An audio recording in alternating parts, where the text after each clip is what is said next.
Hello everyone, I welcome you all to this video lecture series on advanced persistent threats attribution and detection. So in the previous lectures we have seen couple of APT detection mechanisms. In the first one we have seen how supervised machine learning models and the correlation analysis can be used to detect these APT attacks. And whereas in the second one we have seen how to track the elementary links between the attacks to find out the APT attacks in the real-time corporate networks. So in this lecture we are going to see fractal dimension based machine learning models to detect advanced persistent threats. So we will try to understand what is this fractal dimensions and why we need these particular fractal dimensions to identify the APTs, and what is the problem with the traditional supervised machine learning models to detect this kind of complex attacks, and what is the algorithms that the researchers has proposed in this multifractal dimension based APT detection models, etc. So this is going to be a bit lengthy lecture. So so let's get started. So in this particular fractal dimension based machine learning models, so here the researchers are addressing the problem with the complex network traffic patterns. So detecting APT network patterns is it's a complex task, and it tries because most of the APT malware try to mimic the behavior of the regular TCP traffic. So as we all seen in the initial life cycle phases of APT, so APT malware opens and closes the TCP connection to its control and command server, like any other regular legitimate TCP connection with a minimal data transfer. Actually it want to stay low inside the radar, right? So it tried to open the TCP connections just like any other legitimate TCP connections. So here the problem is that single scale analysis, Euclidean based distance, does not extract the complexity of all this kind of APT traffic, and it actually lowers the detection accuracy. So researchers has found that supervised machine learning models will, based on Euclidean distance, will result in high false positives, especially while detecting this kind of complex network traffic in APT scenarios.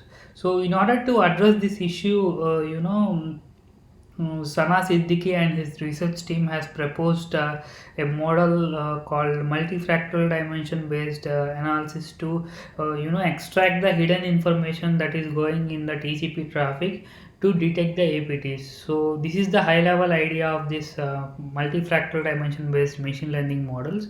So you can clearly see from this figure, we can see that the TCP sessions for both normal traffic and APT traffic. So it is clearly evident that the predominant APT samples are lying in the region of the normal traffic samples. So this is done by the APT actors intuitively, so that the APT malware can stay low inside the victim network for a long time, and it will try to masquerade the characteristics of the legitimate TCP connections. So so this is the problem statement that we are trying to address. So uh, here the others has proposed multifractal dimension based machine learning models instead of using the Euclidean based supervised machine learning models. So in order to jump into the algorithm and to get the full idea of this multifractal dimension based APT detection, we need to understand what is the fractal dimensions and how these fractal dimensions will work in real time to extract the hidden information, and how this is going to help for APT detection. So now we will try to understand a little bit math behind the fractal dimensions, then we will try to look at the algorithm. So usually we all have dimensions in whole numbers, right? We all know dimensions in whole numbers like 1, 2, 3, etc. So one dimension means it's a line segment, two dimension means it's a plane, and three dimension means it's a cube.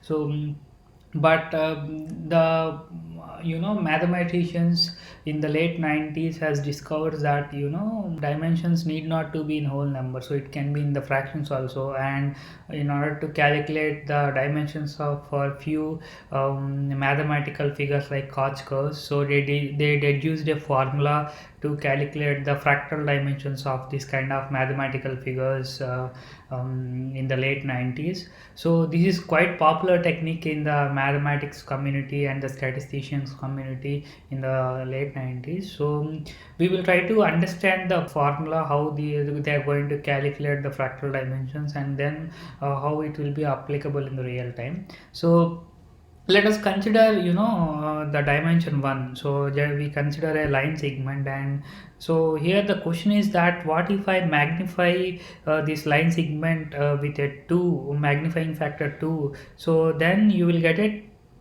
two identical copies. So if the dimension is 1 and if the magnifying factor is 2, then we will get two identical copies. Similarly, if you take the two dimensional object and if you magnify it by 2 times, then you will get four identical copies. And if you magnify it by 3, then you will get the 9 identical copies. So here the n is directly proportional to r. Similarly, if you take the three-dimensional object and if you magnify it with r equal to 3, then you will get 27 identical replicas. So n equal to r cube in the case of three-dimensional object.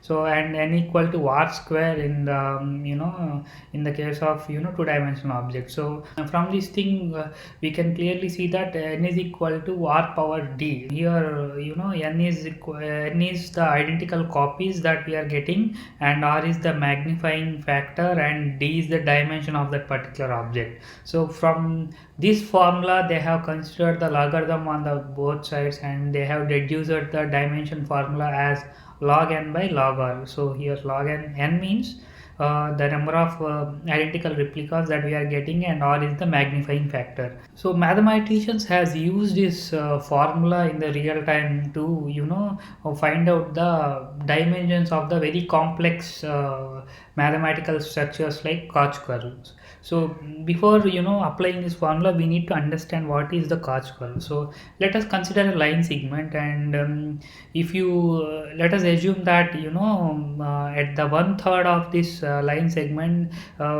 they have removed that part and they have inserted a equilateral triangle. So this is the respective figure that we are getting. So for each of these sides, then they are going to be the same thing, so that by removing the at the 1/3 of the line segment, they are removing that part and they are inserting the equilateral triangle.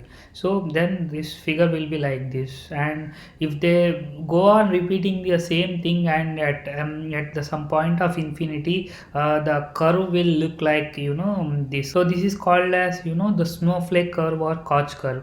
Here our task is to find the dimension of this particular snowflake curve at the at the infinity. So since this snowflake curve is built by cutting the middle 1/3, so it's logical that the magnifying factor is 3, and by doing this we are getting 4 identical replicas after magnifying those with r equal to 3. So n equal to 4 and r equal to 3. So if we can substitute these two values in the previous formula, so here we are getting the dimension value as 1.262. So from this we can see that the dimension is no longer bounded by the whole numbers. So the Koch curve has both created from lines, and it has covering some area as well in the real time. So this dimension is between 1 and 2 for this Koch curve. So this is how the mathematicians has calculated the fractal dimensions, very complex figures. Basic idea of this fractal dimensions is that in the real fractal dimensions will give lot of insights about the natural and human created systems. So if you can able to find out these fractal dimensions of very complex object, you will get to know insights, very good insights, and how this is spread across various things. So in real world we used to calculate calculate the dimensions of the countries like Great Britain and Australia. So they are very complex in nature. So we are using this kind of fractal dimension based techniques to find out the dimension of those kind countries in the real time. Because the finding the fractal dimensions for perfect mathematical figures is quite easy, but in case of this kind of complex structures, like I think this is a Great Britain. So in case of this kind of complex structures, so this kind of algorithm may not work in the real time. So they come up with a method called box counting method for calculating the dimensions. So what they will do is they will try to insert a grid on the particular figure that they want to calculate the fractal dimensions, and they will count the number of boxes in which this particular figure is covering. So they will try to calculate the number, and they will map it with the length of the side. Let us consider this is a 9 unit length or 10 unit length. So they will count the number of boxes, and then they will try to increase or decrease the box size, and then they will find out how many number of boxes this figure is actually covering. So if you can clearly see, as the number of boxes increases, the length of the box increases. So the number of boxes that this figure is going to be decreased. So these are inversely proportional. So if you can plot a graph between log of number of boxes and the inverse of the length of the side, so you will get this kind of line which is passing through y-axis. So the slope of this particular line will give the dimension of this particular object. So this is how they usually calculate the fractal dimensions for the countries like Australia. So Australia it was 1.13, and South Africa it's 1.02, and for Great Britain it's 1.05. So this is a technique, box counting method. But in real time, box counting is a very expensive task. So in order to overcome this drawback, so they came up with another approach called correlation dimensional analysis. So the main idea of this correlation dimensional analysis is that you try to plot a circle around the data, and so they usually gradually increase the size of the circle and count the number of data points which are lying inside the circle. So if you consider this circle, we have 3 data points, and if the radius of the circle is increased, then we are having 3 4 5 6 7 around 8 or 9 data points. So here the idea is that how often the trajectory is typically visiting the epsilon neighborhood of x. So if you increase this epsilon, it is going to cover more number of points. So here the formula is the number of points which are lying inside the epsilon radius is directly proportional to point wise dimension of that epsilon. So depending on this thing, where you pick the x and what is the epsilon size, you are going to get the dimension varies. So it measures the how tightly the clustered points are there in your set. So based on that thing, they are going to calculate the point wise dimensions of this objects in the real time. So this is another way of calculating the fractal dimensions in the real time. So here in this particular paper, others has used this correlation based fractal dimension analysis because it's computationally less expensive task. So now we will try to understand the algorithm behind this multifractal dimension based APT detection. So they have absorbed the mathematical thing of calculating the fractal dimensions, and they are using this to detect the APT complex APT network traffic. So initially, they have taken 30 to 40% of the data which is labeled, and in order to kickstart your algorithm, we need to have this labeled data set. Then in this algorithm we are trying to compute the prior fractal dimension values for this 30% labeled data set for both the anomalous data and the normal data. So we are going to calculate the prior fractal dimensions for anomalous and the normal data, and we are going to save that values in the main memory.